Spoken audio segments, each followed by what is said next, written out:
Hey guys, welcome to the January 20th, 2023 edition of AEW Rampage. My name's Dan and I review every single AEW show. That's everything from Dark Elevation to all their pay-per-views. So if you missed this show, you want a quick recap, or you enjoy every single show and you just want a place to talk all things AEW, you can do so right here. So please go right below this video, click that like button, the subscribe button, and the notification bell, because not only does that let you see all the reviews that I do, but it helps to get more eyes on my channel. And without any further ado, let's get into the review. Rampage kicked off with Ethan Page going up against Jungle Boy Jack Perrin. This match started off super hot. You had Ethan go right after Jungle Boy, trying to do his Eagle's Edge during Jungle Boy's entrance of all things. Then later on, you had him use Isaiah Cassidy as a shield, Stokely blaming Matt for getting involved in the match, furthering all of that storyline stuff. Really good stuff there.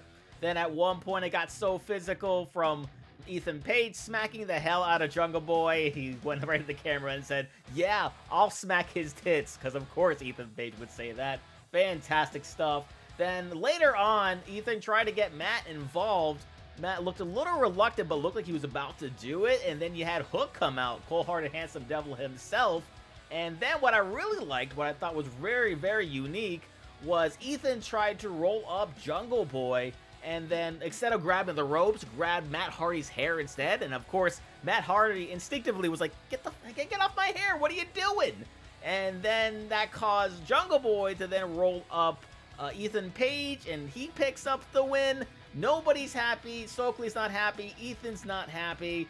Chastising Matt right in the ring. Says, if you want to make things up, if you want to show me that you're my friend, you'll team with me next week to face Jungle Hook. So Jungle Hook, again, will be making another appearance. It's going to be Jungle Hook Part 2.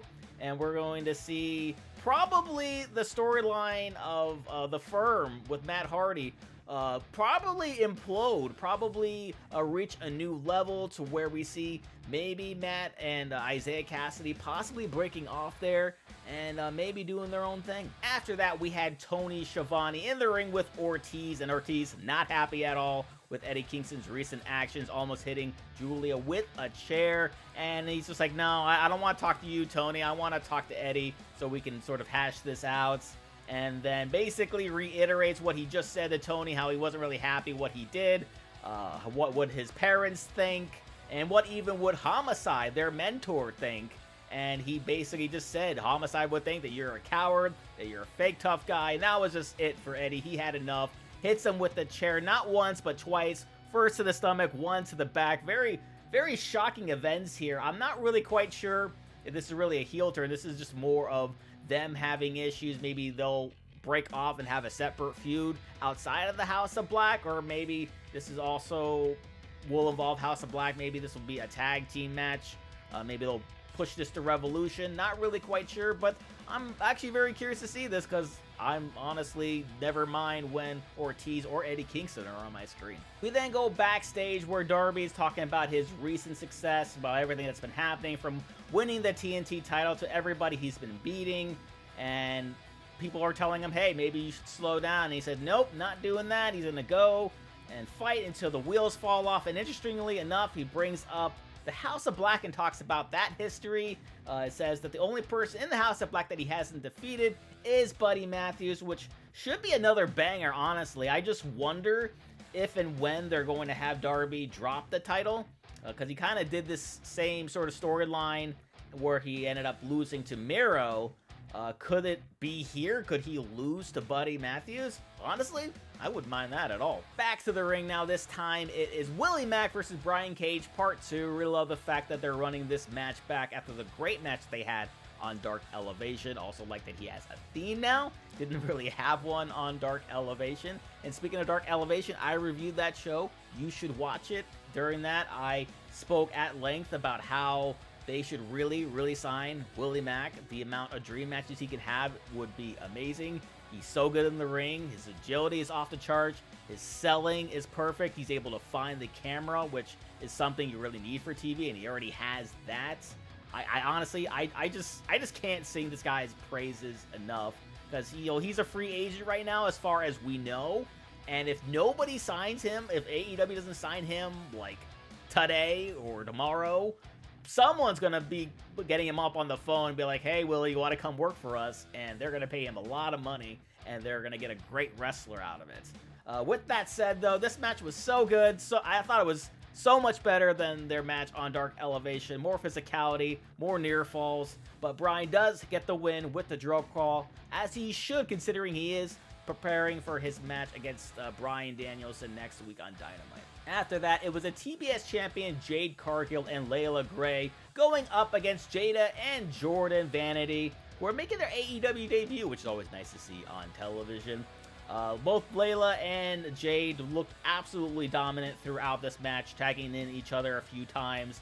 But it looked like it was getting towards the end, as Leila looked like she was about to finish things, going for a pin. But Jade's like, nah, I want that win. I want that win for number 49, and that's exactly what she does. Comes into the ring, hits the Jaded, 49-0.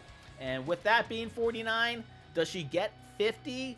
Or does the next person she faces ends her streak before she hits 50? It's going to be interesting to see who exactly it is, but right now, it seems like they're really leaning towards Red Velvet, and given their history, I wouldn't mind it at all. Lastly, the main event of the evening was Daniel Garcia versus Action Andretti, and I gotta say, I really do miss the whole side-by-side segment with Mark Henry before the main event, but now they do like this pre-tape trash-talking thing, and that's fine, I guess, but the whole thing of him saying there's been enough talk, it's time for the main event, doesn't really work quite as well with them not actually being there and being able to hear that.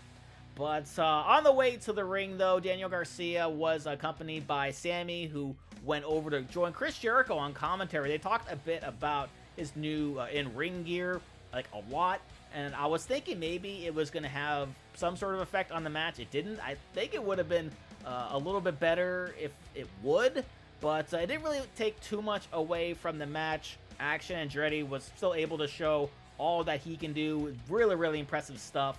His athleticism is phenomenal. His moonsaults are so smooth, so freaking crisp. That ending sequence was fantastic. And while fighting from underneath and picking up the win, with that standing shooting star press, he's really good at that as well. Fantastic stuff.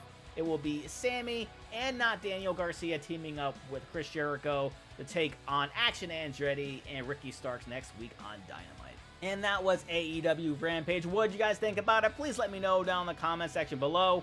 Standout matches for me, certainly Willie Mack and Brian Cage Part 2 was great, and of course that main event was also pretty awesome. With that said, if you enjoy this, please click that like button, the subscribe button, and ring the notification bell, because I'm going to let you see future reviews that I do, but also help others to find my channel. So thank you guys again for checking this out, and thank you guys for being all elites.